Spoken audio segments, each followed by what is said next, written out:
Daredevil is big. No, not like that.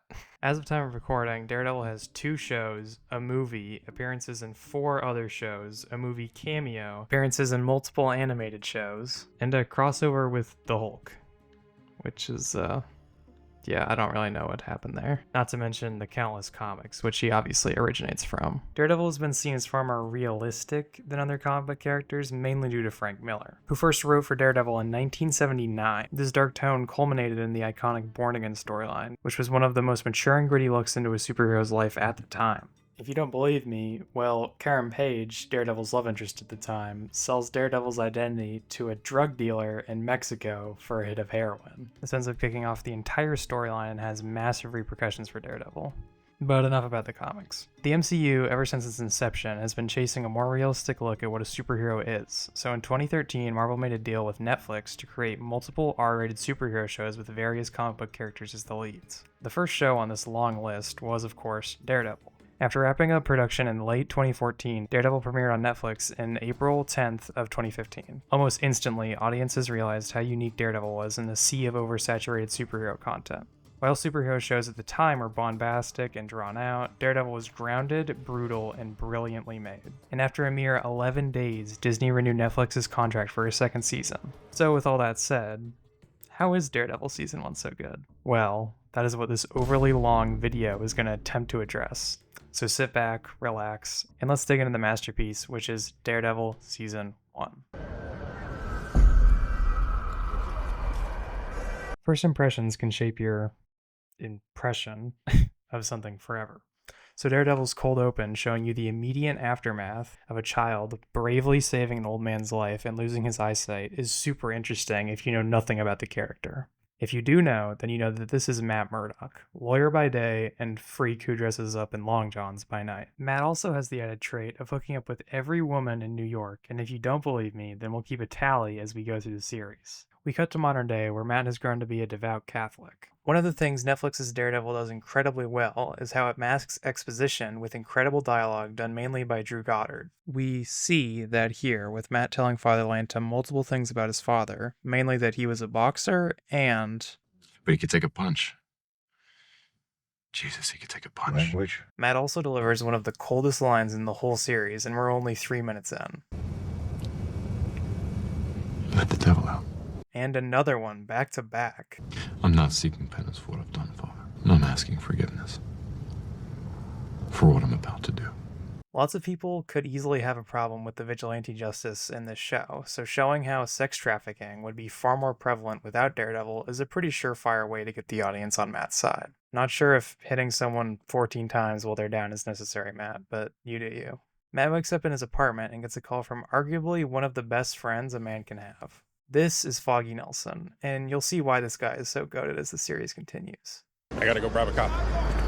Matt and Foggy by their first law office, and we begin the long chain of small references which surround the alien invasion in the first Avengers movie. Office was barely touched by the incident. I love the match cut of Matt talking about To be able to keep the lights on, waiting on a horde of innocent souls to stumble into our loving arms. At this point, I'd settle for just one. to a woman covered in blood with a knife. This is Karen Page, and if I could define Karen in 3 words, it would probably be a massive up. If her current predicament didn't clue you into that. Foggy and Matt need clients, so it's off to represent Karen. Okay, can we please take the handcuffs off the 110-pound woman? This show takes the tried and true Marvel quips and actually puts them in appropriate scenes, like how Foggy delivers 80% of the jokes in the show. I don't have any money. Well, it was lovely to meet you, Miss Page. Karen discusses how she somehow ended up in her apartment with her coworker dead on the ground. No, I'm not stupid. I know how that sounds. Okay, dude. Matt and his long list of abilities, gone from being splashed by goo, has a pseudo lie detector, which is the equivalent of hacking in the lawyer biz, I'd imagine. I believe you, Miss Page. Foggy and Matt discuss their options on the case, and after Matt copes and says that Karen is innocent, Foggy says what we will all be thinking for the rest of the show. You don't necessarily show the best judgment when beautiful women are involved. How would I even know if she's a beautiful woman? I don't know.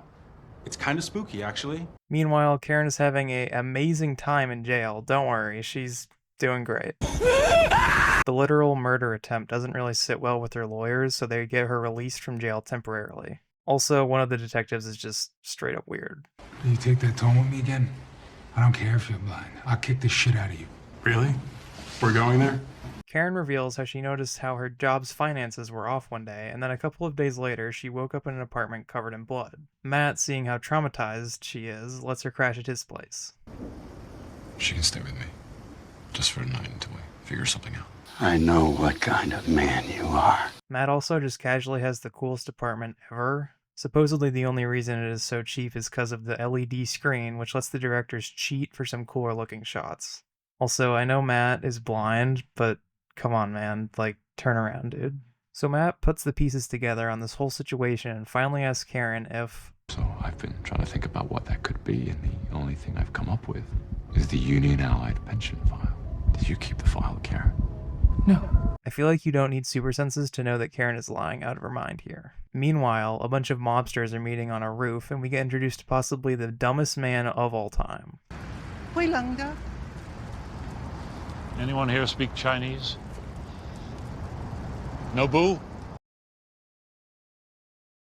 The man is Japanese. I know. I just thought that. This guy is Leland Owlsley. It's a thing in the comics. The twins are Vladimir and Anatoly, which might be the most stereotypical Russian names I've ever heard. And the other two are Nobu and Madame Gao. They're having this meeting with the smartest man ever, Wesley. Wesley acts as the right-hand man to someone's secret who he treats like Voldemort. Tell Mr. We don't say his name. This meeting pretty much just lets you know how these people act and shows how even if Matt isn't doing much, he's still having an impact in the highest crime rings. Meanwhile, Karen sneaks off to go see if the pension fund is still in her apartment and gets instantly jumped. Luckily, Matt shows up and has an insane throwdown with the guy. While this show is definitely a bit more laid back for the ratio of action to dialogue as compared to current day Disney Plus shows for Marvel, when it commits to an action scene, it really commits. Here we get our first flashback to Matt's childhood, where his dad tells him he's got to study or he'll End up like your old man. This somehow had the opposite effect on Matt, and we hard cut back to him absolutely destroying this guy in a 1v1. It's not a new technique, but showing the actions impacting the rain falling around the men is such a cool effect. I'll get this into the right hands. No, you can't. You can't take it to the police. You can't trust anyone. Then we tell everyone. Matt dumps this guy at the paper, and he dies about an hour later, which starts the long chain of cover-up murders which occur over the season. Karen is already in a love triangle. She made me promise only to serve it to my future husband. And seeing as how she's jobless at the moment, she decides to work as the law firm's unofficial secretary. Yeah, you're hired. Just got hired. The final scene in the episode sets the next up perfectly, with the child getting stolen in the middle of the street and Matt hearing it. This episode is the perfect intro to the dynamics which will get used for pretty much the whole season, and if you had doubts about the blind lawyer show, then this pretty much erases those.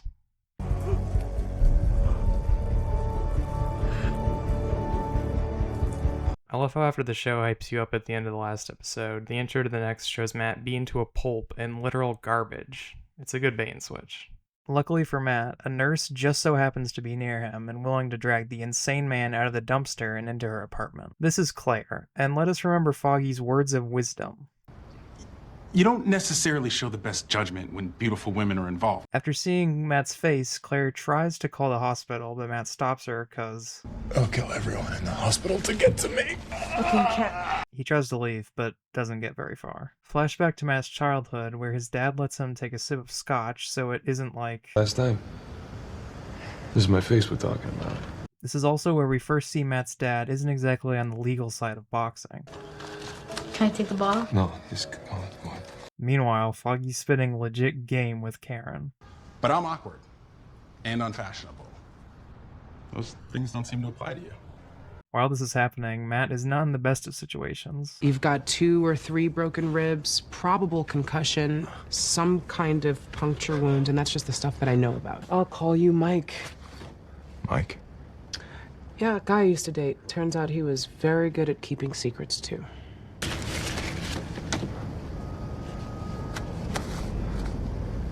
Thank you, Claire.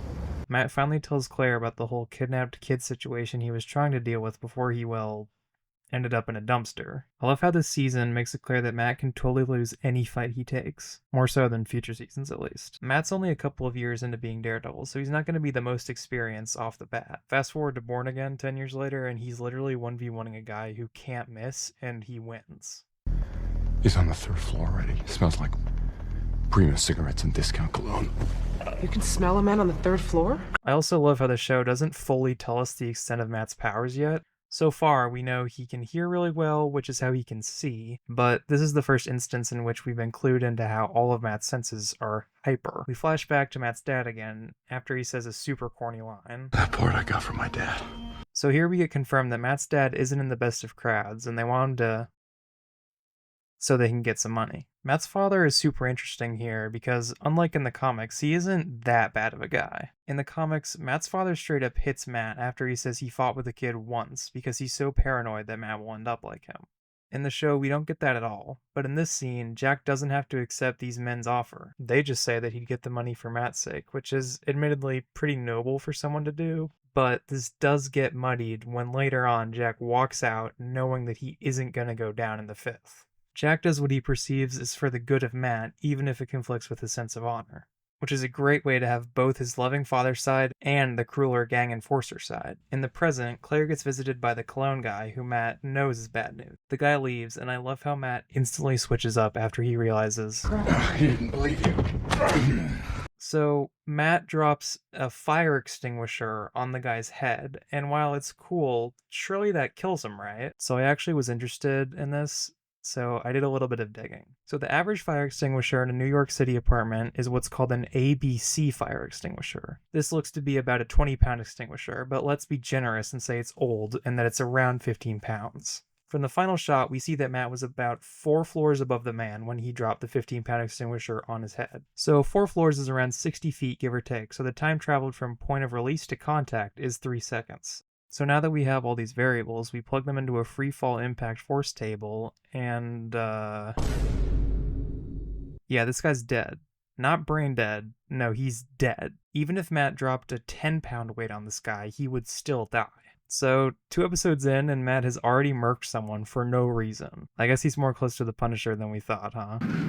You know you're one bad day away from being me. Meanwhile, Foggy's getting lit at a place called Josie's, and I'm just saying this, Foggy legitimately spits better game than Matt, and it's not even close. Because I was starting to worry you might be in love with me. What other explanation could there be? You hang around my office all day. I'm your secretary, Foggy. You gaze at me lovingly when you think I'm not looking. What? You might. How would I know? I'm not looking. Meanwhile, Matt asks why Claire saved him, and she says it's because she's a nurse. But I mean, let's not kid ourselves. If Matt wasn't this smoking, you'd have called the cops, Claire. Back with Matt's childhood, Matt just has to pump his dad up by saying, "We get up. Right, Dad?" Which instantly convinces him that no, I shouldn't go down in the 5th, and I will leave my child an orphan.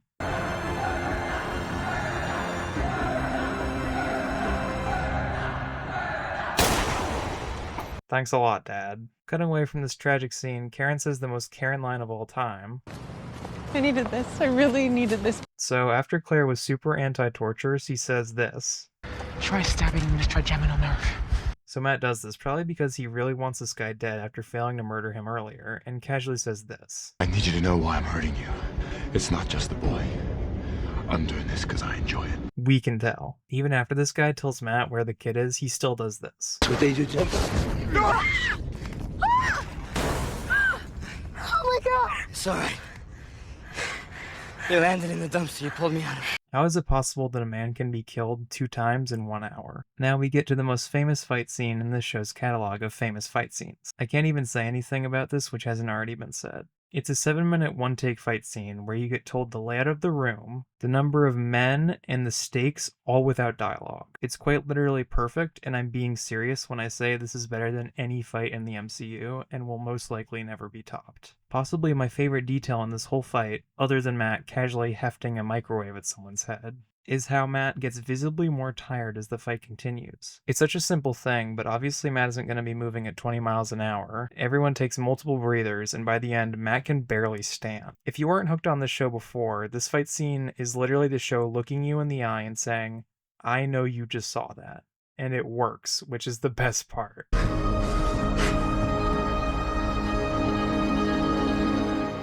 You got a bad attitude, friend.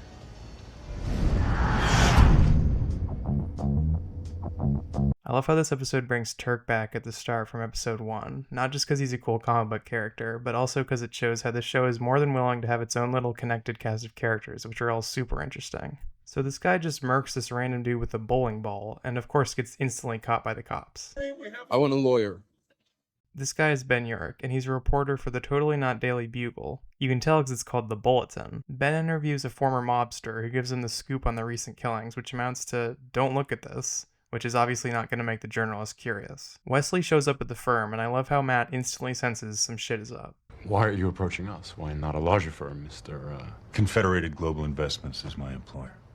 It's not what I was asking. And honestly, Wesley's kind of cooking them. I'm curious about your clientele. Do they all end up working for you after you get them off for murder, or just the pretty ones? Like, he's not even wrong. Wesley literally hands them a case on a silver platter, but Matt doesn't budge on it because of his evil person detector, and of course, he's right. So the free case they got is Bowling Ball Man, and even the best lawyers couldn't defend against. Crush the deceased skull with a bowling ball. But Matt wants money, so I guess they're taking the case. Over at the Bulletin, Ben meets with not J. Jonah Jameson, and we get yet another reference to the MCU in the background. Cops aren't even on this yet. We could be the ones to connect the dots. It doesn't sell papers, Ben. Not anymore. I love how realistic even this subplot is, because in any other show, the editor would begrudgingly say fine to the plucky reporter, but here Ben gets shut down and is told that he has to do another boring paper, which no one's going to care about anyway. Hi. No, I'm not going to give you context for that scene. And I was going to hate on Matt for taking this case, but... I mean, I can't stay mad at these guys. Over with Ben, we see that his wife is in a hospital, and he can only afford to keep her there for 5 days. That's what this will buy you. Bang on the router, will you? So Foggy and Matt go off to court, and here we're reminded that this technically is a lawyer show on top of everything else. Matt just now realizes that this super shady case is gonna have a paid out jury, so he gets this lady's blackmail erased and does this. They'll kill me. Then you better leave my city. Yeah, start a My City count. Believe me, it's gonna be a lot. So even after Matt does some law gymnastics, they still bungle the case because the jury is even more paid off. Meanwhile, Leland is somehow the voice of reason. Where is he? This needs attention. He's indisposed. With what? Art. Art who? Paintings. You're shitting me. Everything's spinning out of whack and he's decorating. After a lengthy side quest, which doesn't really matter, Karen talked with Ben about the whole guy being dead in her apartment situation, which never really got explained to anyone. This is great for Ben because now he has an actual witness to talk about the chain of deaths around Union Allied, which Karen used to work at. After fumbling the trial, Matt goes for this move on the normal human man.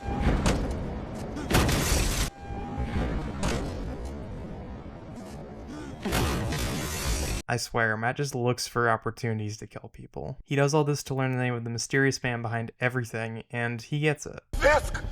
Wilson Fisk! But Fisk has so much power that this guy instantly kills himself after telling Matt his name. You coward!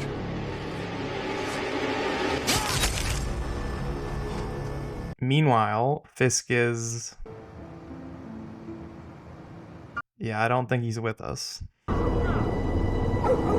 We open on a flashback of the Russian brothers in a prison, which they broke out of by using a man's rib as a shank, which might be the most Russian thing ever. In the present, Matt is moving like prime Batman, probably still mad about the whole child kidnapping thing. After randomly hitting on the lady who is his only medic, Matt gives Claire a burner phone so she can contact him. You ever heard the name Wilson Fisk? No. Considering the last person who even uttered the name Wilson Fisk literally killed himself in front of Matt, I would think he'd be a little more careful with the whole mentioning it. Meanwhile, Wesley and apparently everyone else have been hating on the twins because of how stupid they are. We have not heard of this. That's because we've been talking behind your back about how the Russians can't seem to handle one man running around in a mask. I mean, if he had an iron suit or a magic hammer, maybe that would explain why you keep getting your asses handed to you. If only they knew they were getting beat by a literal blind man. Over with the dynamic duo, Ben tells Karen, And it's a story I've heard before. which is a little ludicrous, because you would totally want to know about a man in a black mask somehow knowing that a woman is in danger, because I know that would sell papers. I did some digging into your past activities. I love how this show plants little pieces of dialogue which get paid off literal seasons down the road. Lots of shows wouldn't hint at Karen's seedy past until before they wanted to do something with her, but the show knows she's going to stick around, so might as well throw something out there. Whatever happened to that reporter, Mr. Urich? He got old and a hell of a lot less stupid. Crazy how the guy who has a loving wife waiting for him doesn't want to get involved in a murder story, Karen. So over at the hospital, the invincible Russian cologne man gets woken up and tells the twins about Matt's nurse friend. How are you enjoying Rabbit in a Snowstorm? I hung it in my bedroom. It's the last thing I see every night. You got a new phone? We afford that? Foggy, I'll see you tomorrow. It's a girl, isn't it? You got a new phone just for your girls. My life sucks. Get home safe. Alright, so Foggy is officially the most relatable character in this show. So Claire gets stolen by the Russians and Matt hightails it over to her, but randomly just throws his cane. Surely those aren't cheap. Yeah, wow. I don't think you can be blowing through those, bro. And he does this. Dude, you gotta stop throwing stuff. So Matt pops his bloodhound ult and finds Claire being thrown in a trunk. It's delicious. I don't know much about wine. My assistant, he recommended it. Maybe I should be out with him. That was a joke. Yeah, bro, don't joke about that. He'll have you thrown in the river. To a better place.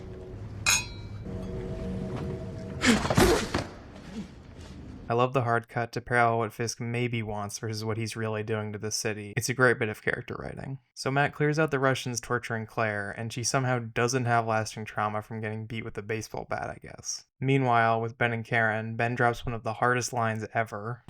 They underestimated what people in power will do to stay there. Didn't think you'd make the same mistake after what happened to you. He tells Karen to sign a paper, which means she won't be able to talk about the Union Allied thing, but she needs money, so. I told you he's indisposed. I love how even though Fisk is on a chill date, he still clearly has like 10 bodyguards on him at all times, which shows you how insanely paranoid he is. I'm just trying to make my city a better place. Throw it on the counter. Matt finally tells Claire his name. I guess if you take a beating for him, that's enough for him to tell you his first name. Seems pretty fair. Sir? Yes, passenger side. Was that him?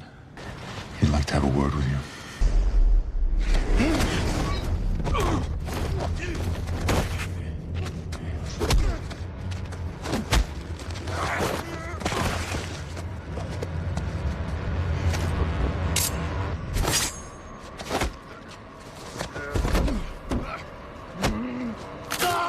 You embarrassed me.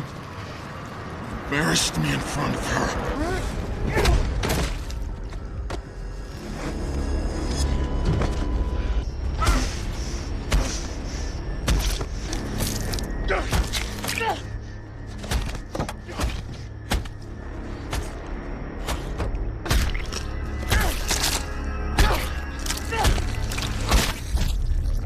I can't even make a joke about this. Fisk is just like that, I guess. Take what's left of him and send it to his brother. It'll start a war. I'm counting on it.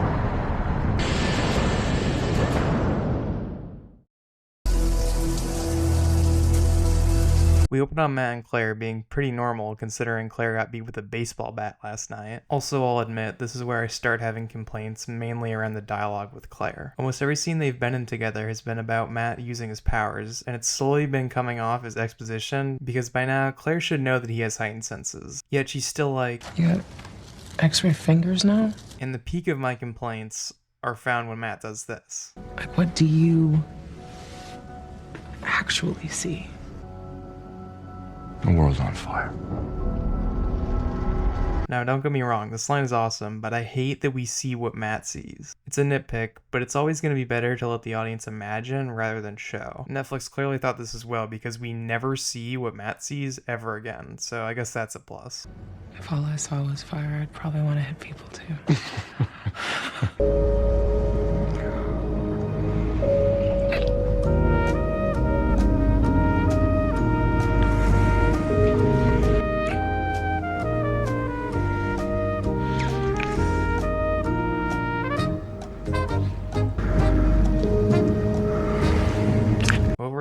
house, Wesley gaslights the alive Russian brother into thinking he doesn't know where the dead one is. You have a girl or a boy you might be celebrating with you? Wesley's so nice for supporting the gay Russian Oh yeah. Wesley blames the murder on Matt, which, like, I get he killed the guy 2 times, but are we really gonna believe that? So Fisk and the Scooby Gang plan to move on the Russians soon, but until then, they're just gonna act like Fisk didn't Moved Anatoly's head with my car door.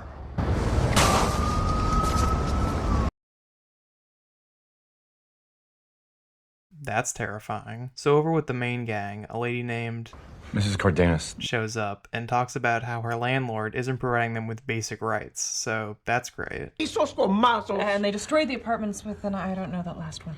Sledgehammers. Do you want to do this? No, I like listening to your voice. Are you serious, my brother? Yeah, I'm with Foggy on this one. Matt, what are we doing, man? So Matt makes Foggy and Karen go check with the landlord's lawyers, who Matt and Foggy coincidentally... He's the intern there. Right. And they offered us a job, a great job, which we turned down to go off and save the world. Matt stops at the precinct for more info on the landlord, and I love the small detail of the poster behind him mentioning revealing your identity, because it fits Matt's arc so well. His name is Wilson Fisk. Wilson Fisk.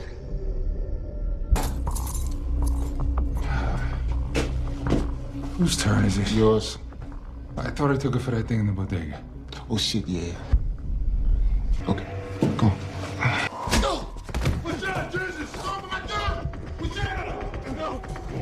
You really shouldn't have said his name.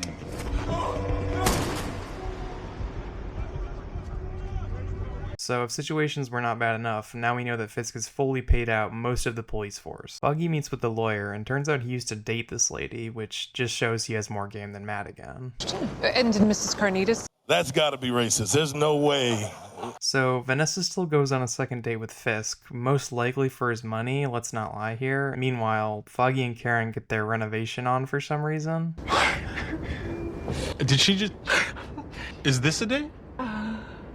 I sort of think it is, Senor Foggy. What did I say? More game than Matt. It's a burner. Like the one I used to talk to you.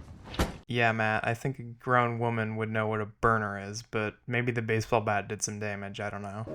You know, when we were on that roof, you told that Russian that you hurt people because you enjoy it. And you said you didn't believe that. I can't believe that.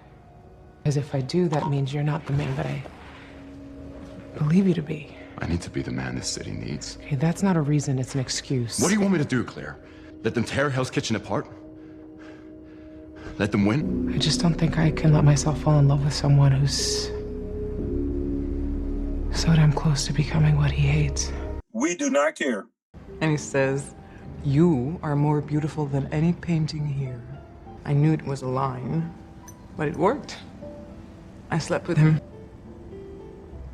Does that shock you? No, it didn't shock me. Yeah, this is the face of a guy who's not shocked. Are those the only ones you have? They were my father's. I wear them every day. Did he pass? When I was a boy. I know we are all sick of the counts I'm making, but also started when I was a boy. Believe me, you'll see why. You're by my side. It's the safest place that you could ever be. So back with Foggy again, spitting game, but then Karen decides to start talking about Matt, which is fine, but then she does this shit. Matt dates a lot. Date? I wouldn't exactly call it that. He hasn't really been with anyone for more than a month or two. Though, he always seems to know which ones are hot before he puts his grubby little mitts on them. It's a real gift. You ever tell him what I look like? Hey, Foggy. I want you to touch my face.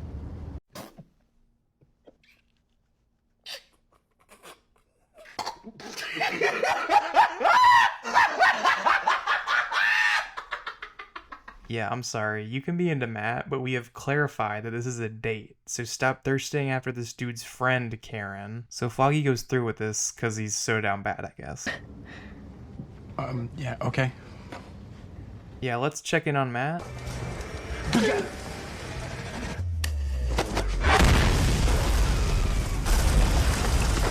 Okay. Legalize nuclear bombs. Matt jumps Vlad, but the cops pull up and we get a cliffhanger for the first time. I wonder what will happen in the next episode, guys. On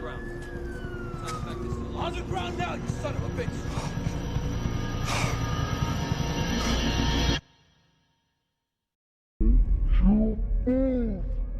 The opening of this episode really highlights one of the weirdest aspects of the show, that being that the word fuck cannot be said by any character. Pride in that! Let me ask you this. What's that? What about Hope? Oh, fuck. So Disney just wanted to save that honor for Guardians 3, I guess. Handle. Press that in! Okay. Now what? Open the fucking door! So every intense scene is made much funnier when you realize that literal murderers and gangsters will do insane stuff on screen, but refuse to say fuck. So in this scene, we get one of the cops saying, "Don't you freaking move!"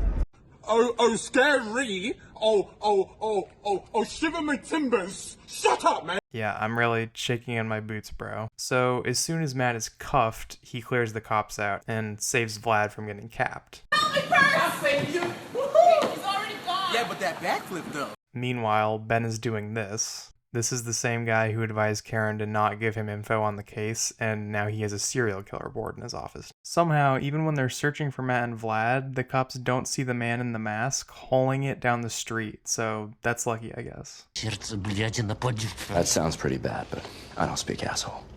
And Vladimir's final words are, "Suck my dick."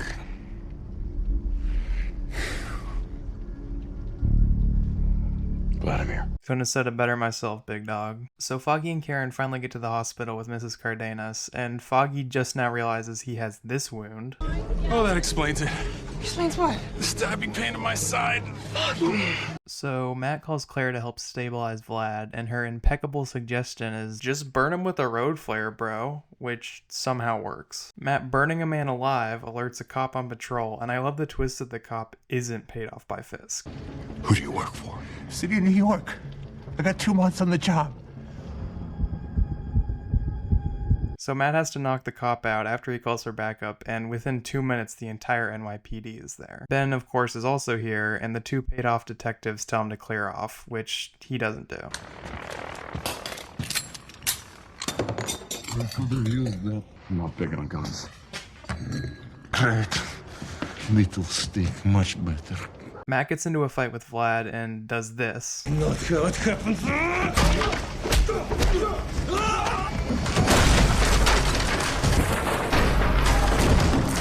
I love how they could have stopped at 1 floor and just said they'd been knocked out, but they just added another floor for fun. Karen friend zones Foggy with the forehead kiss of doom and leaves to Go check downstairs. Make sure Matt hasn't been brought in. So Fisk finally contacts Matt through the radio, and I love this first interaction between them. Who is this? I think you know. You've been asking about me.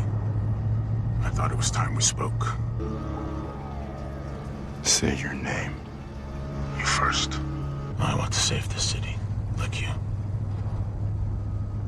Only on a scale that matters. You gotta tell that to the people you've hurt. Life is not a fairy tale.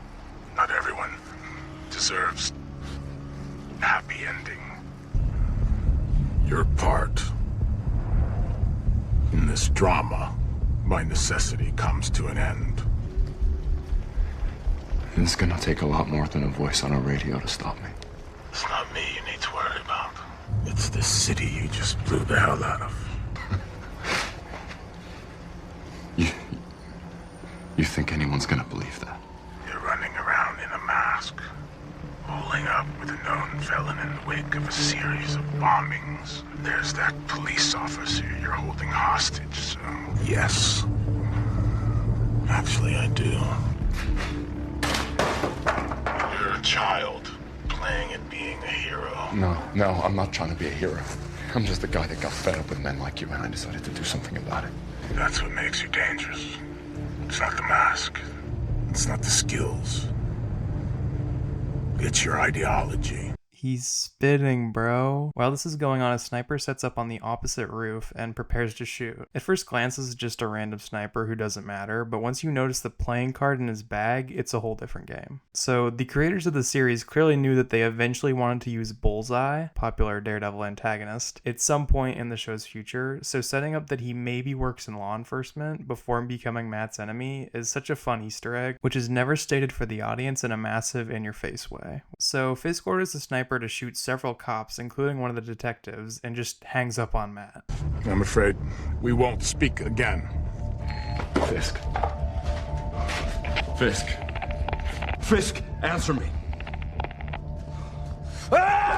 You really need to stop throwing stuff, Matt. So SWAT storms the building. With the power of friendship, Matt and Vlad lift this manhole cover. Told you. This is not how I die. Back shots or a good career? Meanwhile, the cops do this. Officer Sullivan is dead. I say again, Officer Sullivan is dead.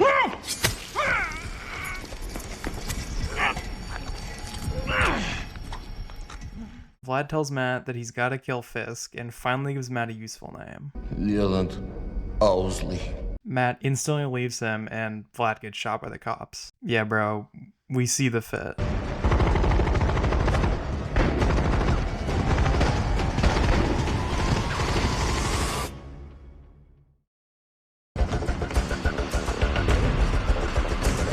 We open on a man running down a staircase, and he gets cornered by some old guy who asks him about the black sky, whatever that means. The man kills this guy, and it turns out he's blind, which means, I guess, if you're blind, you're just crazy, because first it was Matt, and now it's this guy. Looking back on it, this episode kind of acts as a turning point for the larger Marvel Netflix universe. I won't speak much on that right now, at least, but a lot of my critiques on the aspects of those shows all legitimately stem from this episode, which honestly sucks, because if you remove this episode's more out there ideas, this season would be insanely realistic, but as it is, we kind of have this random bit in the middle for no reason. Karen, come on.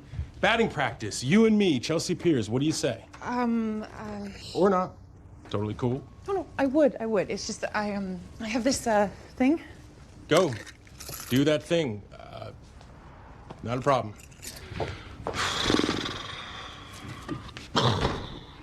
Smooth. Did you know she has mace on her keychain? Yeah, Foggy, so does every woman in New York. I'd be worried if she didn't have it. The numbers are like tea leaves. So Matt jumps Leland but gets distracted by a cane and promptly gets knocked out. Hypersenses, by the way. Flashback, and turns out Matt knows this blind guy, and he knows that Matt isn't exactly blind. How old were you when you got blinded? 9. 9? I was born blind. You don't hear me whining about it, do you? No. So you're 9 years old, walking along, minding your own business, and whammo! Get hit by a truck, killed dead on the spot. I wasn't killed. You lived? Praise God, it's a miracle. So you survive the truck and get this chemical shit in your eyes. What next? I hear things. You know what they call stuff like that? Gifts.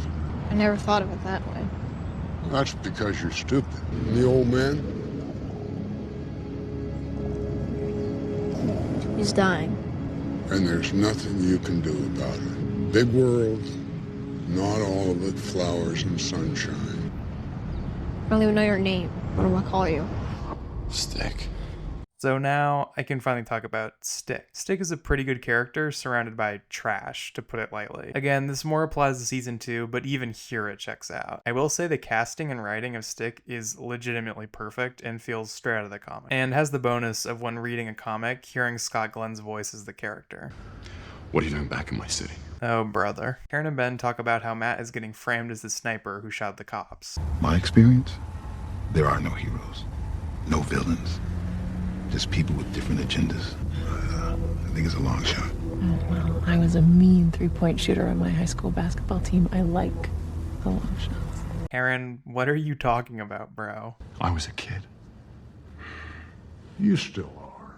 Boo-hoo, Stick left me. Think I'll bury my sorrows between the legs of a supermodel. Don't push it, Stick. Stick's core character is always there in this show, that being a massive asshole, but technically right on a lot of stupid shit that Matt does. Flashback to Matt and Stick training, and I'm sorry, if beating the hell out of a blind kid in a basement is training to be a warrior, then I think your methods are a little skewed, Stick. It's my fault. It's my fault. I killed him. Killed who? My dad. They made him to lose against Creel, but I wanted him to win. So he did because of me. I love this added detail of angst they give Matt. I'd probably also be pretty miserable if I thought I got my dad killed. Yeah, I've learned a lot since you've been gone.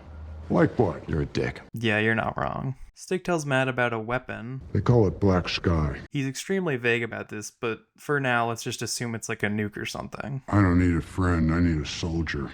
Committed. Not some bleeding heart idealist hanging on to half measures. You don't know anything about what I'm doing here. Kid, in war, people die. If it's not you, it's the guy next to you. I love how the running theme of the show is just people telling Matt that he has to kill Fisk, and each time he refuses. One rule. You don't kill anybody. I swear, I will not kill anybody. Pussy. So after talking with Mrs. Carnitas? Karen gets jumped for the second time, and Foggy pulls up. What are you doing here?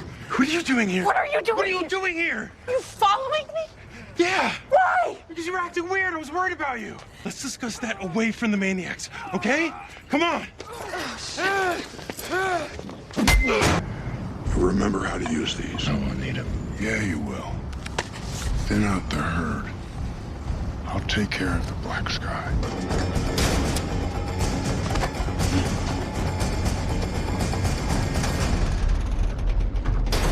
That's not a nuke. So Stick instantly tries killing this child, and obviously Matt stops it and is very mad at him because it's a literal child. Flashback to Matt giving Stick a nice gift and... Bro, you could have just thrown it out later. Your training is over. I can't help you anymore. This is the equivalent of the Jedi Council looking at Anakin as a 9-year-old and saying that he feels too many emotions. I'm gonna let you kill that kid. Oh, he's already dead. I caught up with the van while you were dicking around with Nobu's men. I put an arrow in that thing's heart. So, obviously I don't want to see child murder on screen, but Stick just showing back up and allegedly doing this is weird, because we're never asked to doubt this, or really anything revolving around the Black Sky as a whole. So it's odd to me that they didn't even shoot a scene where Stick is outside of the van the Black Sky was in, but obviously not showing the act, because as it is, it just seems like Stick teleported between the van and Matt's house somehow faster than Matt could get back, which makes no sense. So Matt and Stick throw down, and Matt's whole apartment gets trashed. Get up. Get up. Get up.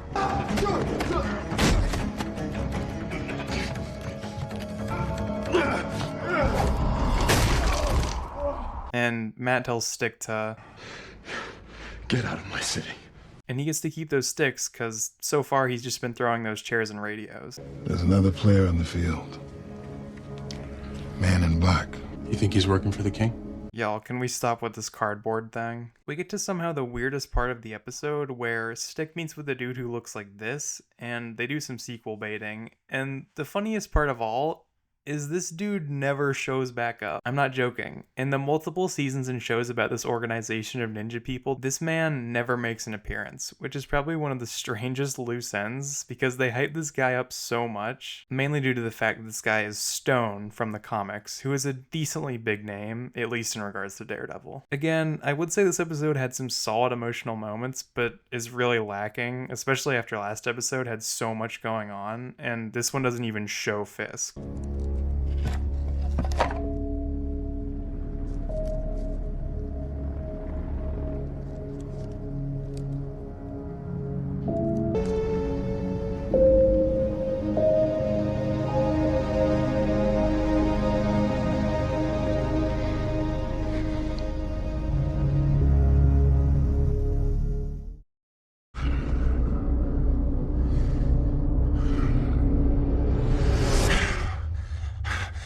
So after Fisk had a bad nightmare, he makes himself an omelet and sees this in the mirror. Yeah, I don't think that's really that normal, big dog. Want coffee? If we're gonna be Nancy Drew together, I think a certain level of honesty is required. Wait, you don't like my coffee? No, I hate it. Let's say we keep Matt in the dark. How long do you think I should grow my hair? Matt, what's your take on that? Mullet, full pony? Don't tell me what. You heard that? Guy's like a bat. Not blind like a... I mean, you know, with the hearing. Bats aren't blind, Foggy. They're not? It's a myth. In case you were wondering, yes, I looked up if Matt is correct, and of course he is. It's a common misconception that bats are blind, so good on Matt for knowing that trivia, I guess. So Foggy and Karen cough up to investigating Union Allied, and Matt obviously says they shouldn't mess with the obvious front for illegal activities, but they don't budge. And in possibly the weirdest line ever, Matt says this. First rule, no more skulking around asking to get hurt. We do this, it's gonna be on our turf. The legal system. So what's the second rule? Yeah, just leave it at the first thing, Matt. Why did you say the rule thing? Now you just look stupid. So we get a flashback to Fisk's childhood, surprisingly, and we see that his father is running for city council. Because he says... Once you get on the city council, everybody wants to put a little something in your pocket. I mean, I guess, but did you get council and mayor confused? I know they look similar, but they are very different. How am I paying for all this? Got it covered. I took a loan. A loan? What'd the bank make you put on? Screw the bank. Rigoletto floated me. Rigoletto? I love how the scene shows how similar Matt and Fisk's childhoods were, with both growing up poor and with a father who was more than fine with doing some illegal stuff, but Matt's dad knew that Matt had to study instead of fight, whereas Fisk's is the opposite. Next we get one of the coldest lines in the whole show, and I know I've said that a lot, but it's true this time. But if Detective Blake chooses to speak out of turn, the result will be unpleasant for you. See, he's more than my partner. Right? He's my friend. I've known him since I was a kid. This 35 years. How much are each of those years worth to you? In round figures. So the detective decides 35 years of friendship is probably enough and injects his partner with a lethal dosage. About 2 seconds later, Matt shows up, which totally means that Matt could have saved this dude, but just didn't wanna, I guess. Meanwhile, Fisk goes to his private tailor named Potter to suit him and Leland up with a bulletproof jacket, which seems kind of weak because it's a jacket, but these things are crazy OP. Fisk finally gets word about the whole detective situation, and apparently Hoffman was able to spin it so that Matt looks like the bad guy yet again, which does check out if the public is believing that Matt was the one who shot the cops in the first place. You been knocking down my signs? Yeah, so? Election's over. Doesn't give you the right to destroy other people's property, does it? Want to call me a loser to my face, you little shit? I didn't call you a loser, man. You say it or not. Speak up when I'm talking to you. He said it. No, I didn't. My dad did. I was just repeating. What a man tries to do, how he puts himself out there. Man, Jesus. Hey, I'm talking to you. Say something funny. Say something funny. Go ahead. Come here. Come here. Come here. It's people like this that want to keep you down, keep you afraid. You have to show them that that can never happen. You got to show them that you're a man. Kick him. Don't give me that look like your mother. You do what I tell you. Kick him. Kick him again. Kick him. Keep kicking him. Kick him. Kick him. Fisk makes himself another omelet, and Madame Gao talks with him about business. He does not need you to form my words, do you, Wilson? You speak English? I speak many languages. How many? All of them. Stop the cap. Stop the cap right now. Stop the cap. Gao pretty much just tells Fisk to lock in because his organization is going under, and in response, he does this.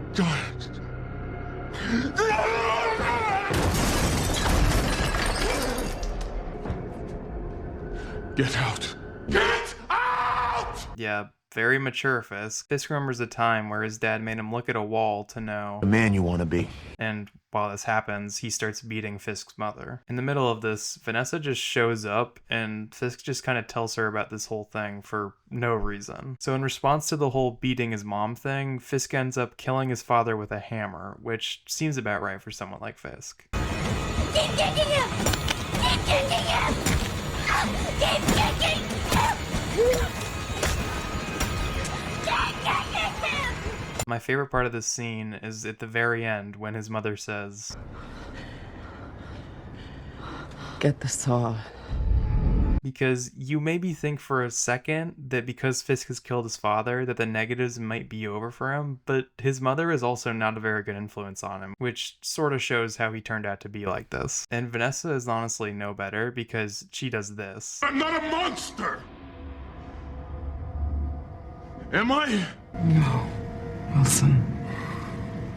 You aren't. This is the same guy who bombed half of Hell's Kitchen, by the way. Matt talks with Ben and gives him Fisk's name, which means that his death warrant is signed. Here we get a third person who talks with Matt about his moral code. If I do the smart thing and say no, then I'll have to stop him some other way. That has a ring of tonality to it. I'm not a killer. I keep telling people that. Ben finally starts writing his article to reveal Fisk, but while doing this, Fisk reveals himself on live TV, and Matt does this. And together, we can make this city a better place. You gotta stop breaking stuff, dude. What are we doing?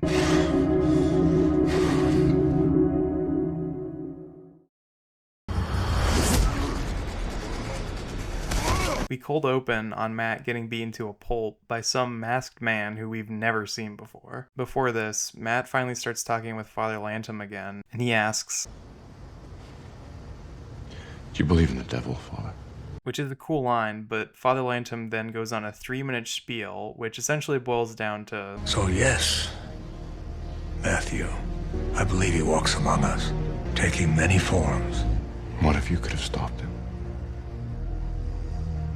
from ever hurting anyone again? Again, we don't need Matt to repeat what people have been telling him for the past 4 episodes. Matt's arc in this season is so subtle and powerful, it's honestly incredible. Meanwhile, Fisk is still having infighting in his organization. He doesn't care for the accommodations. Please speak my words again, and I will have your tongue. I was promised a city block. So, in exchange for an entire city block, Fisk employs Nobu to hunt down the man in black and kill him, which is a pretty good trade if you ask me. Buenos dias. Hola, Señora Cardenas. ¿Dónde está la biblioteca? So, the building Mrs. Cardenas is living in is now connected with Fisk due to the whole lending Nobu a block thing. So, Matt and Foggy convince her to tell her neighbors to not sign the papers to give the block to Nobu. We fight. Yes? Yes. See. So after yelling at Foggy and Karen to be careful, Matt thinks that ambushing Vanessa in her place of work to ask her about Fisk is the best course of action. Good. You don't need sight to appreciate art. You know, I'm all for inclusivity, Vanessa, but what the fuck are you talking about? Tell me, do you have a man in your life? Matthew, are you hitting on me? I love how clearly angry and pissed off Matt is when he finally meets Fisk face to face, almost as if he wants to kill him, but knows it can't be here. Thank you so much for your time. Have you changed your mind about what you can for? No, I would just need to consider the cost. Even if the stand-in for murder is purchasing art, it still somehow works without becoming cheesy. I was worried you might have gone out and done something foolish after our talk this morning. I haven't done anything. Not yet. Sounds a bit on the ominous side. I went to visit someone close to the devil. What did you learn? That he has someone he loves. Who loves him, would mourn his loss. Few things are absolute, Matthew. Even Lucifer was once an angel.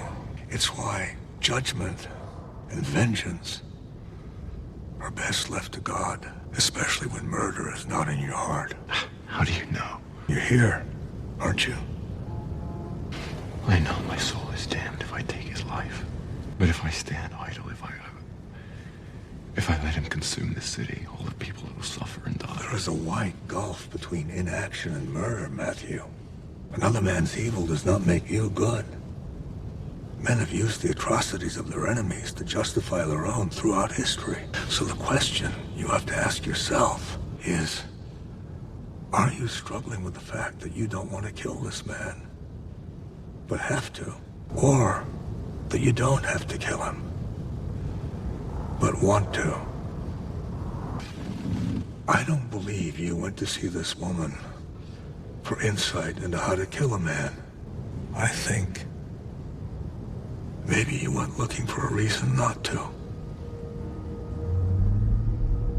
I think now is a good point to speak on the other half of this show, which many overlook. While season 3 has this one beat in terms of writing its Catholicism for Matt, that doesn't mean it's not a big part of Matt's character as a whole, and this episode proves that. It's much easier to believe a man is struggling with his want to murder someone when it's written like this, from that Catholic perspective, because you know that Matt has a deep spiritual set of beliefs that go against his anger at Fisk, but he still gives into this anger every time he puts the mask on. The best way to tell if an element in a story is necessary is removing it, and sadly, this occurred in Daredevil Born Again Season 1. While Matt is still vaguely Catholic in the show, you can still feel the void of him questioning his morality and God as a whole, and seeing how integral that part of Matt is to his character here lets you see how much you miss it in the future. Back at the firm, the team has gotten nothing on Fisk, but hey, they got a sign, I guess. Dragged me into this rinky-dink firm, Murdoch. And I'll never be able to thank you enough for it. You're not gonna kiss me. I'm feeling a little something. To interrupt this nice moment, Karen gets a call and turns out Mrs. Cardenas has been stabbed outside of her apartment. Mrs. Carnitas? Hey, Matt. Yeah.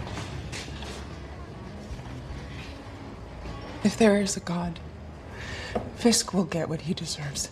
You have to believe that. I do.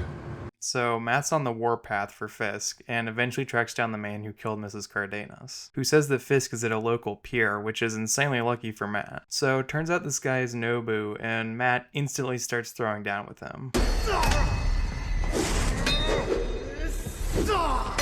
And honestly, he's better than Matt, because about 20 seconds in, and Matt is absolutely trashed. Before he's about to be killed by Nobu, Matt redeflects Nobu's attack, which causes him to set himself on fire and ultimately die. I'm honestly fine with this because Matt legitimately had to do this to survive, and he does kill out of necessity even in the comics. And in perfect timing, Fisk rolls up and Matt drops this.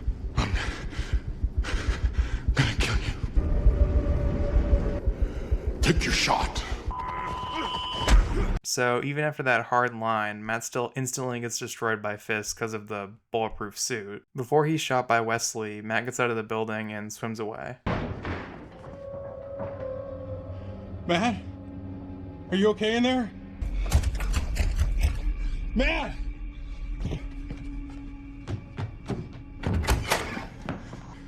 I heard a crash. Not the fun, sexy time kind, but more of the I've fallen and I can't get up variety. If anyone who's in here is not supposed to be, I will mess you up. I'm not kidding.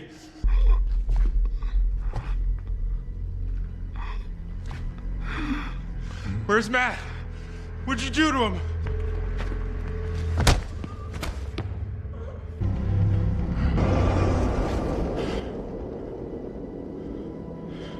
Matt?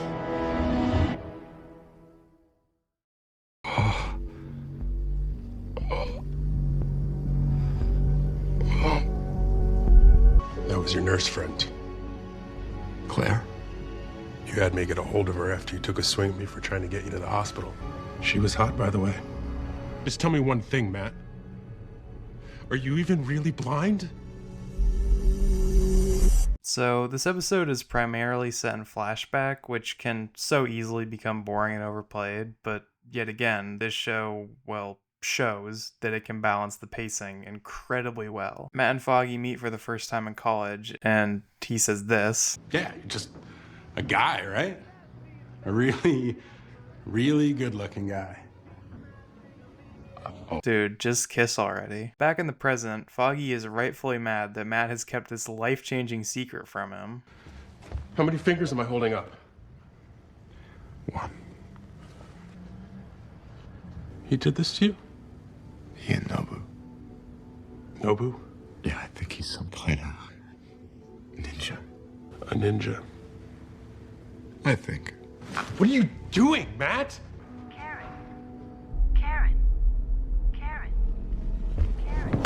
Foggy.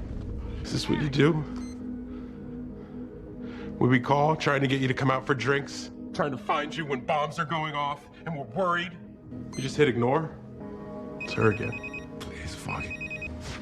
Hey, Hey, I tried calling Matt. Where are you guys? we're at his place. Is everything okay? Matt was in an accident.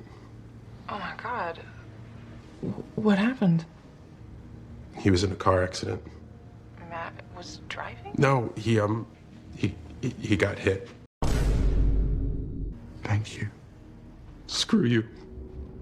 I just lied to somebody that I care about. Over with Ben and his wife, they talk about his story. Hello, gorgeous.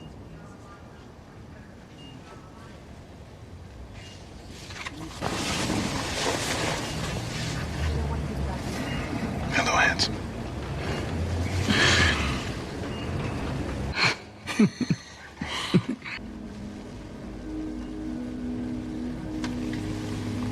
Doris. Baby. Hello, gorgeous.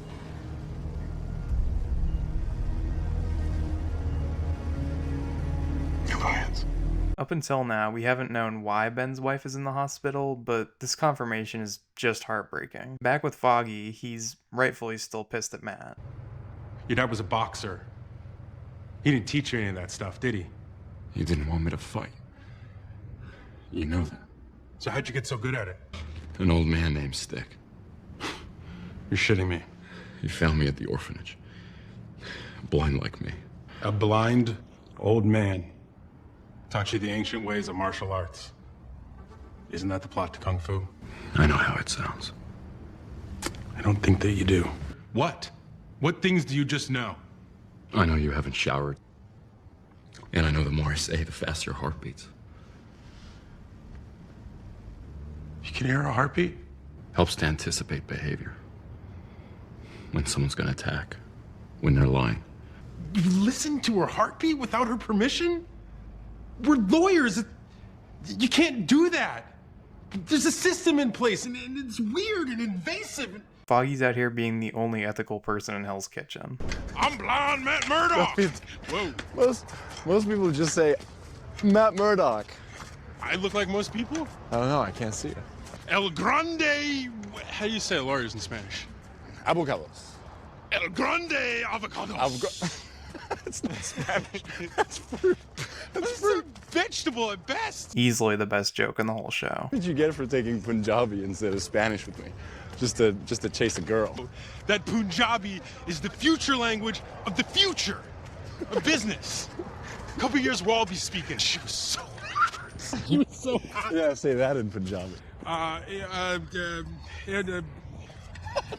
shut up. Kiss my ass. No, you didn't take Spanish to snuggle up to what's her name? The Greek girl. Surely I would take Greek. I would like to sit now. Yes. We sit. And we forage for hamburgers and more libations. How old were you on your first drink? 9.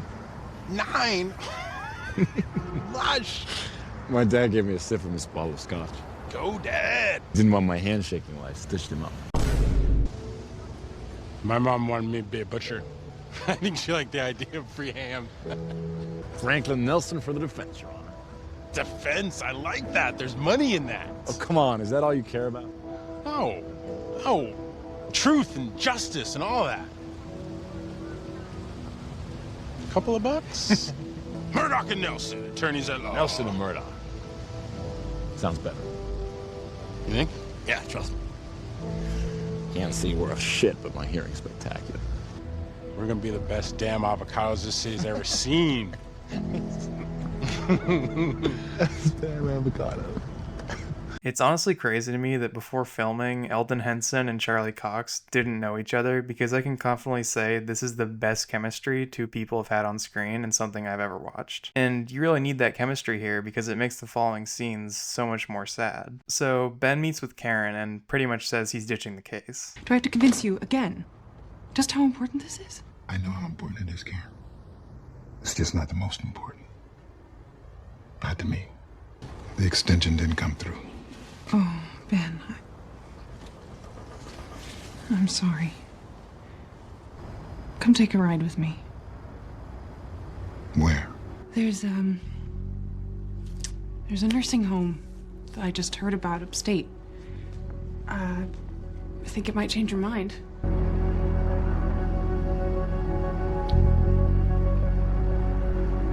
Flashback to Matt and Foggy working at a shady law firm, and Person I ever told anything to was my doctor.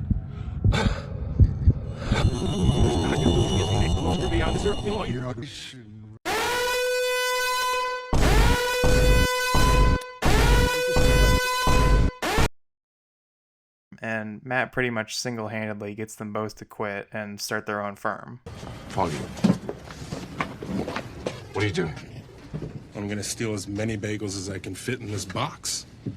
You as my partner, there's no telling when I'll be able to afford a real meal again. Hey.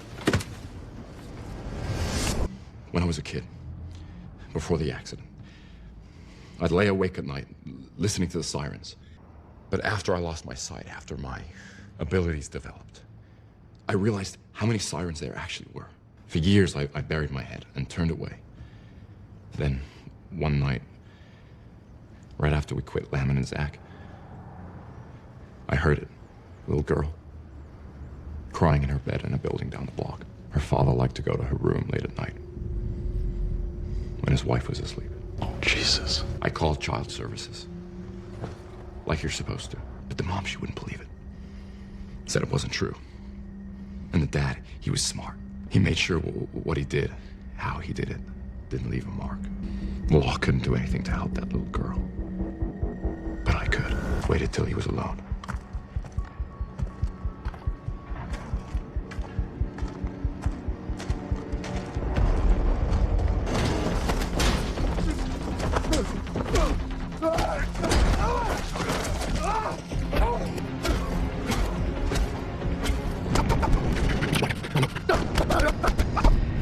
Once again, I love how Matt's first time acting as a vigilante is just to protect innocent people. It's such a good way to show that deep down, Matt cares for the people of New York, unlike Fisk. He spent the next month in a hospital, eating through a straw. And I never slept better.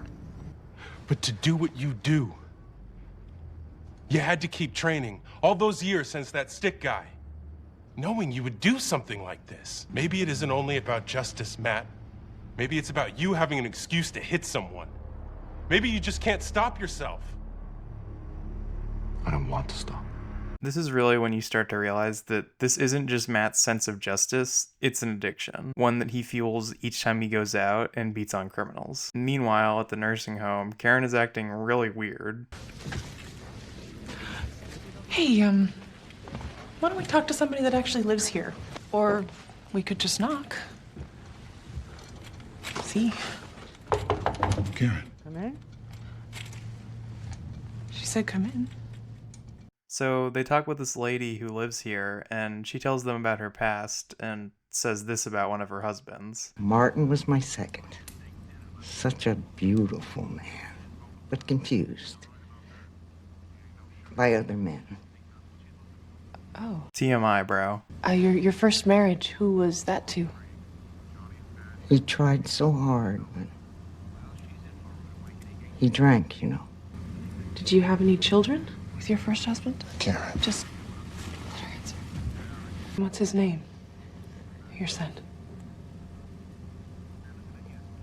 Wilson. Fisk? Wilson Fisk? So after like 4 minutes, Fisk's mother tells them the whole dad with the hammer situation that Fisk did. So Fisk is at a charity with Vanessa when suddenly a bunch of people start dropping, Vanessa included. What do you think's gonna happen if I give up now, Foggy? Who's gonna stop Fisk? Oh, I don't know. The law? Tell that to Elena. If you could have put on a mask and prevented what happened to her, telling me you wouldn't have. It's not fair, Matt. We don't live in a world that's fair. And I'm doing everything I can to make it a better place. A better place.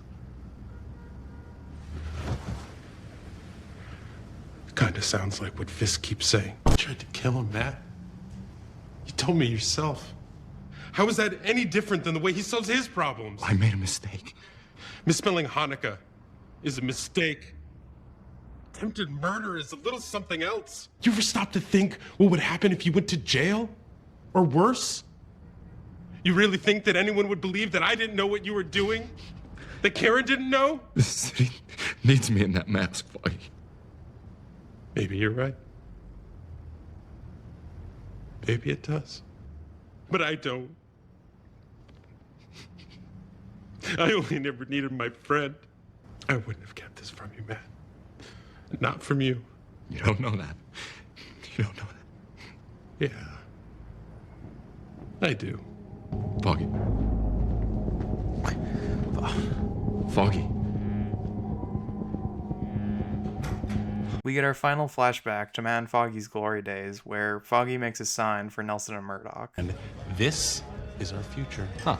Feels like a napkin. It's a drawing of a sign. Nelson and Murdoch, attorneys at law. You think this is what we should be doing? Then I'm with you. For better or worse. Sounds like we're getting married. This is way more important than a civil union. Come on, we're gonna be business partners. Now raise your damn glass, because I'm gonna clink the hell out of it. Nelson and Murdoch, attorneys at law. Nelson and Murdoch.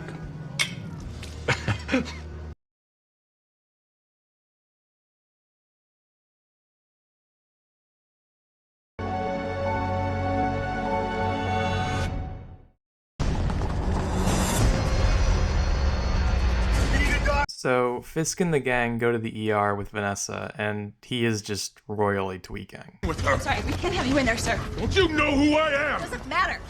Fill out the paperwork. We'll update you on her condition as soon as we know anything.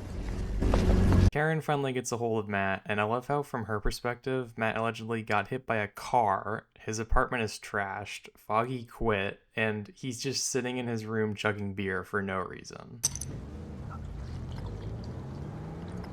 A little early for beer, isn't it? Depends on the kind of day you're having. You want one? Karen tells Matt about her meeting with Fisk's mom, and Matt is rightfully mad about this because he has told both her and Foggy at least 2 times not to mess with Fisk, but she just says this. No, I didn't leave my real name. Yeah, I'm sure Fisk will be deterred by a fake name, Karen. It's a balloon. It's got a monkey on it. This is awful. Look at him. How's he gonna run things? Not the time, Leland. This is exactly the time. You think whoever did this was trying to take little Miss Hairdo out of the equation? Then...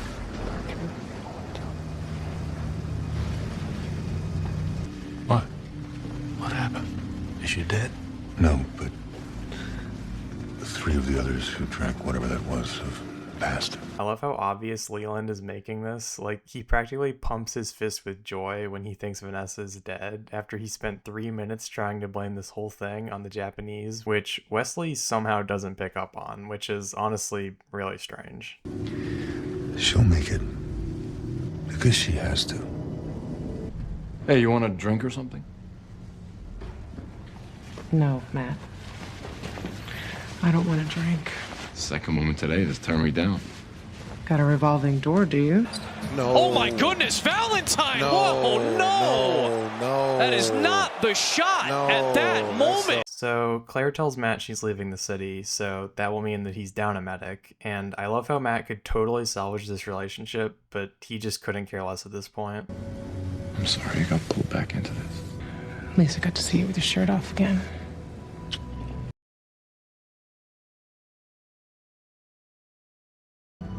As the martyrs, the saints, the saviors, they all end up the same way. Bloody and alone. I never said I was any of those. You didn't have to. Meanwhile, Ben and Karen talk about Fisk, and Ben actually makes a fair point. Let's play this out. So I write up the story. Get it on the front page. Then what happens? Well, everybody will see that he's been lying about his past. Yeah. Sure. Absolutely will. Then he goes on TV again. Tells everybody, yes, he lied about his past because he was just a scared little kid trying to protect his mother. See where I'm going with this? Sounds like you're going nowhere. Need to think this through, all I'm saying. He's gonna win. If we don't do something, Fisk is gonna win. There are no winners and losers in something like this. Well, Elena Cardenas might disagree with you. Are you serious right now, bro? Ben tells Karen about the dozens of people who got poisoned at Fisk's charity, and he even thinks that This has got a lot of pull in the media. Maybe even at the Bulletin, I don't know. You need to find who did this. I want to look in their eyes when I salt the earth with their blood. I love how at this point even Wesley is concerned about Fisk, because even if he won't say it, he can tell that Fisk is off the deep end with Vanessa.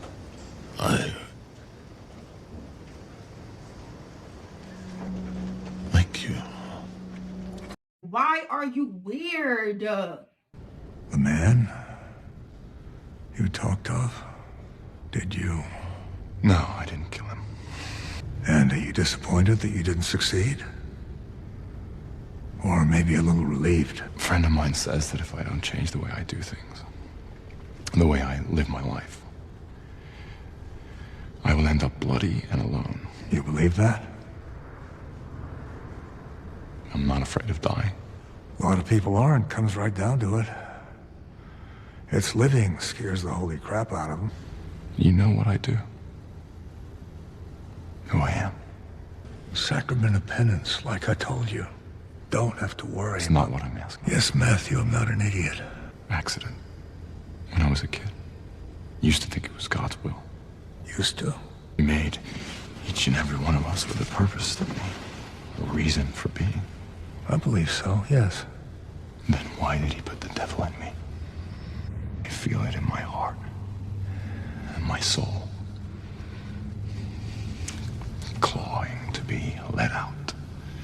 So even though Matt can barely walk, he still decides to go torture Turk for some info, and he tells Matt where to find Fisk's tailor. We need to be sure. The only thing I know for sure is that he needs to get back to business while there's still business to get back to. He will. When? When he deems it appropriate. Well, doesn't that just fill me with confidence? I love how this show started with a full crime organization working for Fisk, and now it's literally just Gao and Leland taking shots at Fisk for falling in love with someone while Wesley does all the work. Hello, Marlene? It's Wesley. No, I work with your son. We've met before. Wait, I'm sorry. Who came to visit you? So Matt breaks into the tailor's place, and he decides the best course of action is just to beat the shit out of him.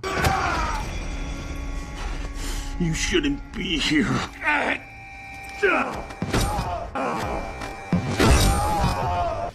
I need your piece. Discreetly, please. By the way, this is the same guy who walked past literal children with a gun out. So Wesley's on the warpath after finding out about Karen's visit with Fisk's mother, and I guess deems the best course of action to be to go find her and shoot her. That's a plan, probably because at this point, everyone in this organization is just an idiot. Meanwhile, Matt is still getting abused. He's gonna hurt her. Who's he gonna hurt? Melvin. That's your name, isn't it? Melvin Potter. Who's Fisk gonna hurt, Melvin? So Melvin tells Matt that Fisk is holding his girlfriend hostage, and because Matt really wants a new suit, he just says, I want to stop him from hurting anyone else. From hurting Betsy. You could do that? Maybe. Yeah, that fills me with lots of confidence, Matt. Meanwhile, Karen is pissed off at Foggy for quitting. You're a dick. I mean, that's fair. What is going on with you two? Why weren't you at the office? It's not like we have any clients. Foggy. We're going through a rough patch. Found the Nelson Murdoch sign in the trash. a very rough patch. I like how the roles have reversed for this team, with Karen being the only stable one, and Foggy and Matt are just broken at this point. Karen can really not catch a break, honestly. So Wesley abducted Karen, and I just love this back and forth between these two. You can't do this. And yet, here we are. You were supposed to go away, Miss Page. Fade back into wherever people like you fade. But you made a choice. And that choice has brought you here. Is that supposed to scare me? No. No. This is. Do I have your attention? Hello? Could you, like, nod or something? Do you love this city? What? It's a simple question. Do you love this city? Growing to love something is really simply forgetting slowly what you dislike about it. But I do not love this city. The crush of the unwashed garbage stacked on the sidewalk. Maybe you should move. Fisk? He loves this city. Almost, I suspect, as much as he loves his mother. My employer, sorry, old habits, Mr. Fisk, he would be extremely disturbed if he knew you'd found her, even more so that you've been to see her. Wesley offers Karen a job, and she rightly refuses, which somehow shocks Wesley. Be your secretary? The position I have in mind is a little more involved. The way that needs to be followed, pursued despite the obvious repercussions such actions may incur. Is that even English? You're going to convince Mr. Urich that everything is fine, that Wilson Fisk is a good man.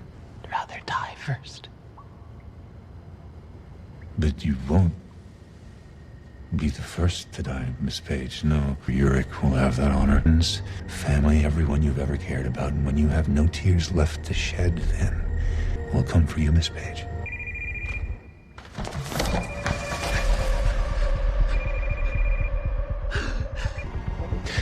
Do you really think I would put a loaded gun on the table where you could reach it?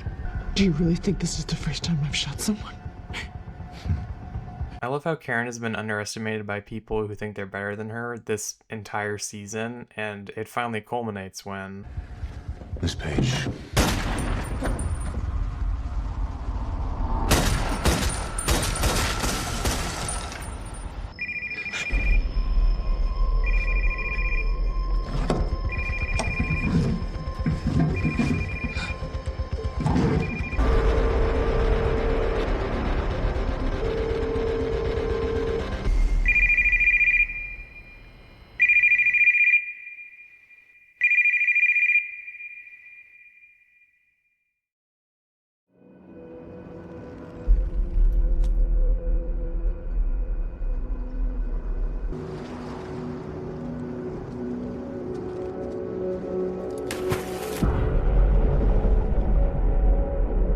So Karen is now on Matt and Foggy levels of being in the dumps after killing Wesley, so pretty much no one except for Ben is up to taking down Fisk anymore. I like how this show really makes you sympathize with Karen here, because yeah, if Matt killed someone it would be bad, but Karen is pretty much a normal person at this point, and she can't put herself in the right headspace to deal with this, not without a massive amount of alcohol. It gets to the point where she starts seeing Fisk following her and even talking to her. I want you to know something. It gets easier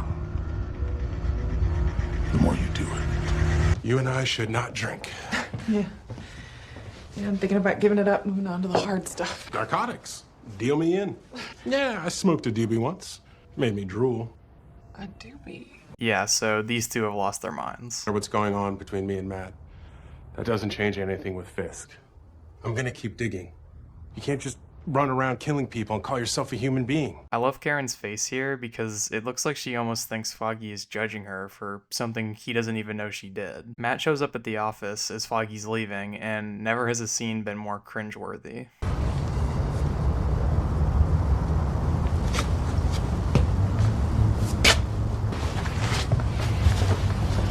Karen tells Matt to lock in for the second time, and I like how she misdirects him here because obviously she isn't going to tell him about the Wesley situation. Right now. Karen, did something happen? Yes. The world fell apart. Didn't you notice? Fisk and Leland find Wesley's body, and Fisk starts tweaking. Alone. He ordered me to stay. He wanted as many men on you as possible. Wilson! Wilson! He's my friend!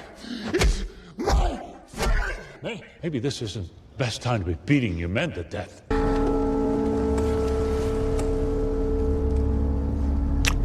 Ben and Matt talk, and Matt finally decides he's going to investigate Gao's drug operation. Watch your back, Ben.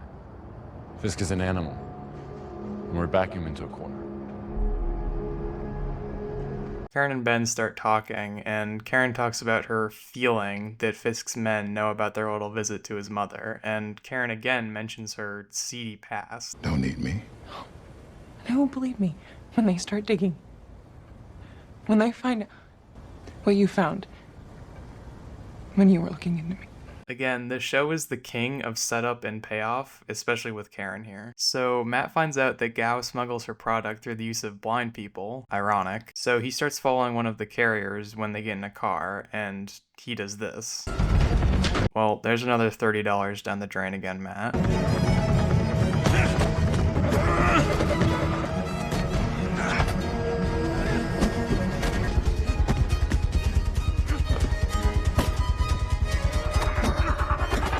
I feel like you shouldn't be doing this with 20 stitches in, but hey, you do you, I guess. I will admit, it is really cool to see Matt go absolutely crazy on the parkour front, all in a suit. I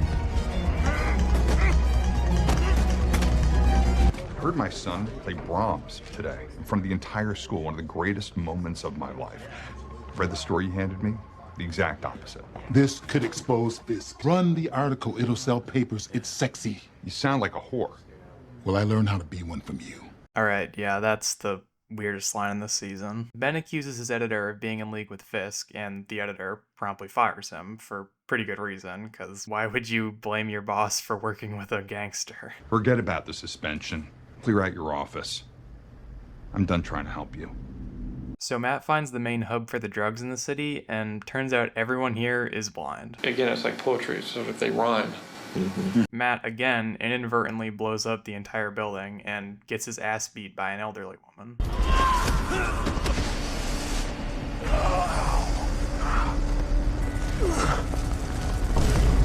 Great job, Matt. On his way out, Matt runs into Brett, who's one of the good cops, and clarifies some things for him.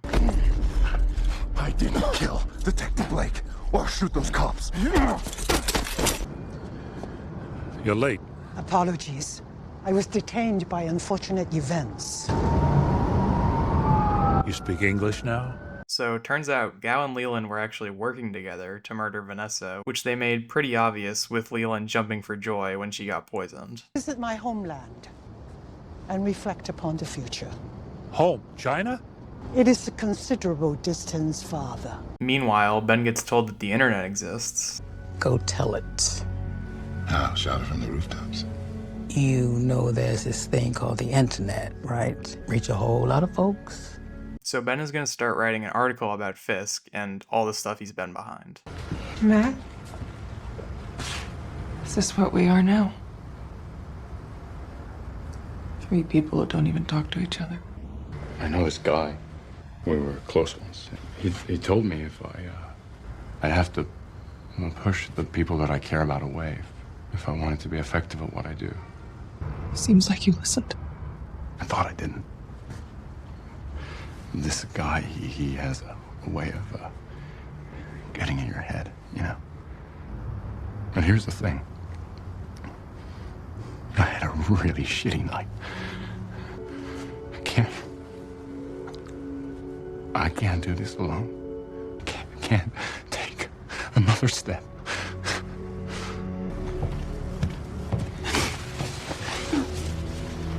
You're not alone. We never were. I love how Matt is the one to admit he needs help here, because that's how he can beat this addiction, with friends and people closest to him, unlike what Stick told him. Ben finally gets home and starts to work on his article when... I've made mistakes in the years since I was a boy. Yeah, you're cooked, bro. So Fisk monologues about... Videos of cats. What are you talking about? He pretty much just says that Ben is washed up and the internet sucks, and... Were you alone when you spoke to my mother? Your guy at the bulletin? Yes, I received a call, and it was upsetting. Were you alone? Yeah. And Wesley, was that you? Wesley? Yes, I didn't think so. You're a man of principle, of conviction. I understand that. I even admire it. But you went after my mother.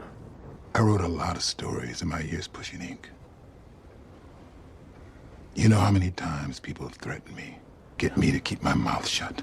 But that is my mother that you brought into this, Mr. Urich. My mother. So I am not here to threaten you. I'm here to kill you. I mean, serious scene, but who wrote that, bro?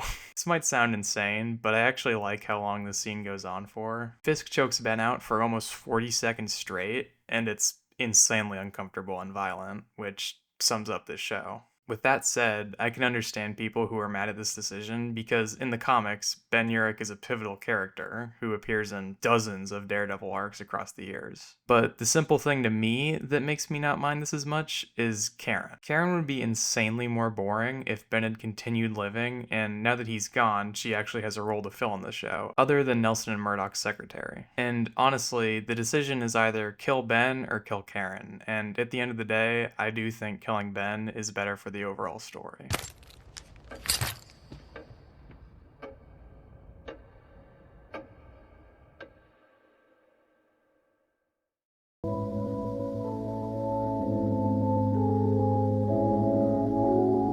Well, here we are, the finale. And what a better way to start the final episode than with a depressing funeral for Ben.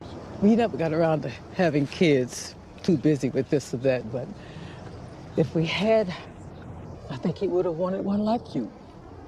Well, that's soul-crushing. Meanwhile, Leland and Fisk speak about his financials, and Leland is just the best liar. There seem to be some irregularities with my accounts. Of course there are. I move money around all the time. Nothing.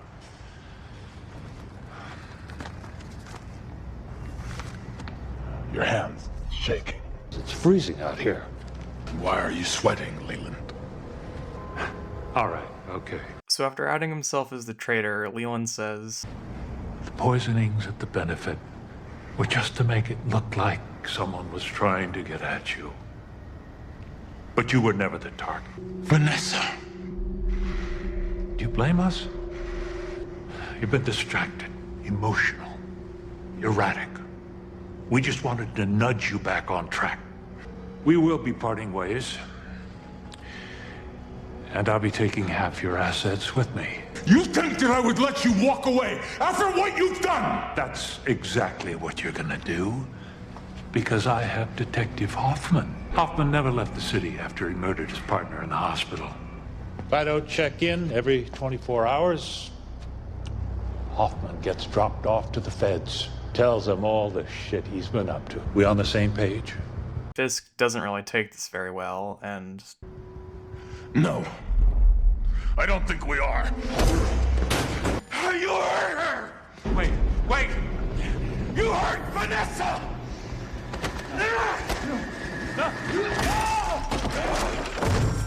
Sweep the city. Find Hoffman and put a bullet in his head. So Matt is chilling at the gym, and Foggy finally talks with him about what he's been doing. I was on my way to the service. I got a call from Marcy. From Marcy? She's been helping me, copying files from Lehman and Zach on the quiet. Whole stack of documents on their dealings with Fisk. And Owsley at Silver and Bread. Ben is dead, Foggy, because he got dragged into this, and now you're doing the same with your ex. Fisk has to. Matt decides enough is enough and leaves to go after Fisk. Last time you went after Fisk, I found you half dead. More than half. You go after him in the mask again, he might kill you. And I love this line. Or you might kill him, which would probably have the same effect on someone as Catholic as you are. What am I supposed to do? How do I stop him? By using the law, Matt. Like you told me and Karen to do. That's how we take him down. Matt realizes that Leland hid Detective Hoffman somewhere and decides to find the dude before he goes to get Fisk, cause priorities, I guess. Hoffman could blow this thing wide open. Only if we get him first. So after sifting through documents, Matt thinks they've found where Hoffman is, and his excuse for leaving is... I'll go to the 15th and tell Brett what we found. Couldn't you just call him? Fisk might be tapping the police lines for all we know. Keep working. You really need to get better at lying, Matt. So Matt saves Hoffman from Fisk's men and tells Hoffman that he's got to turn himself in, which he does. Hoffman gives the feds every person who worked under Fisk, and after 12 episodes of barely scraping by, it's so satisfying to watch all these corrupt people be thrown in jail. I also love the bait and switch, where this whole time you believe that the paper's editor is working for Fisk, but turns out it was his receptionist all along. So Fisk is finally arrested by the FBI, but before he's taken away, he gives Vanessa a ring and the worst proposal ever. Right to an attorney. You are my heart. You're everything. Wow, it's so romantic. So while getting drove to jail, Fisk starts monologuing. Fisk has had a lot of good monologues over this show, mainly with Ben and Matt before him, but this is just not good at all. It takes place over a 3-minute scene of Fisk reciting a tale from the Bible, which just ends with him saying, "That I am the ill intent." Admittedly, it's cool to see Fisk embrace his more villainous side here, but honestly, this scene should have been like 1 minute, mainly because this is such a nothing payoff. So Fisk of course breaks out because he paid off the people to come shoot federal agents in the middle of the road, which is certainly a strategy. You assholes think you are, but if you don't back away, I swear to God I'll put a bullet in this fat son of a... Let's get you out of here, sir. So Matt finally meets back up with Melvin, and he's finally completed his suit. Black parts will give the most protection. Red might deflect a knife, depending on the angle. Might not.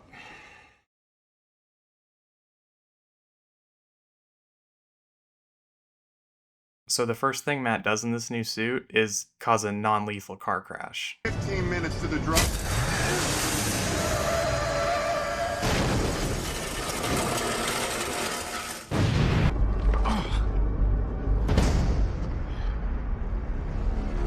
You were right. What you told me over the radio that night. Not everyone deserves a happy ending.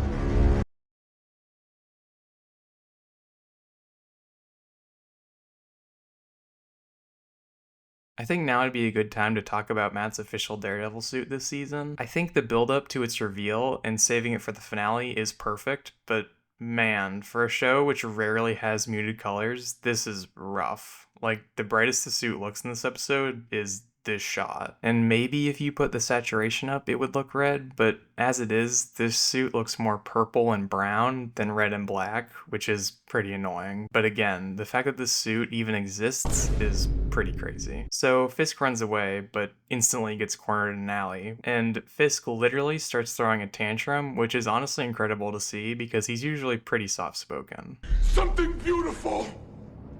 You took that away from me! You took everything! I'm gonna kill you! Take your shot.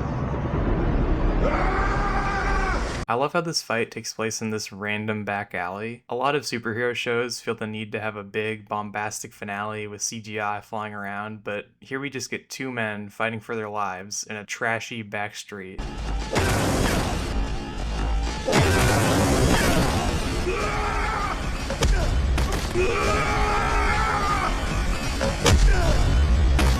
And Fisk, after fighting Matt, finally admits how he feels about the city. This city doesn't deserve a better tomorrow! It deserves to drown in its filth! It deserves people like my father! People like you! This is my city. My family. You really think that this will change anything? You think one man in a silly little costume will make a difference?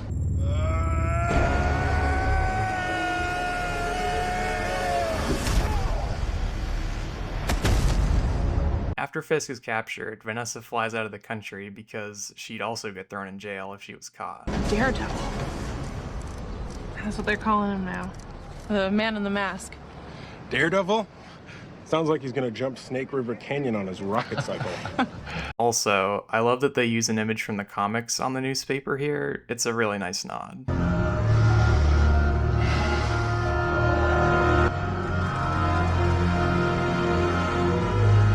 And finally, here's our final scene.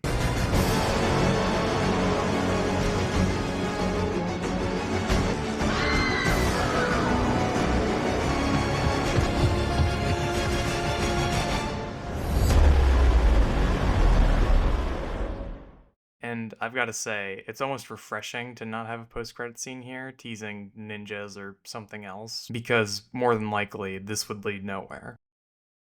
As you can probably tell by now, Netflix's Daredevil is near and dear to me in a lot of ways. Sure, I'll make fun of some choices here and there, but there's no denying how legitimately incredible this show is, and I give props to Disney for even making this happen. Because if you told someone in 2004 that Daredevil would get the best superhero show ever made, they'd probably laugh at you and say, "What, the dude whose superpower is being blind?" But here we are now, and lots of people have been introduced to this character through the show, myself included, and for the last few years, Matt has quickly climbed to be one of my favorite Marvel characters ever, and hopefully he's a little higher for you as well now. Thanks for watching this video. It took so long to make because this is the first video I've ever written a script for, and it ended up being 23 pages long, if you can believe that. I will probably start working on my season 2 retrospective pretty soon because I have a lot to say about that one, and hopefully I can get to the real treat, which is season 3. If you were wondering, here is the final tally of things we kept track of this season, which is more than I thought, honestly. Thanks again, and I'll see you all later. Bye!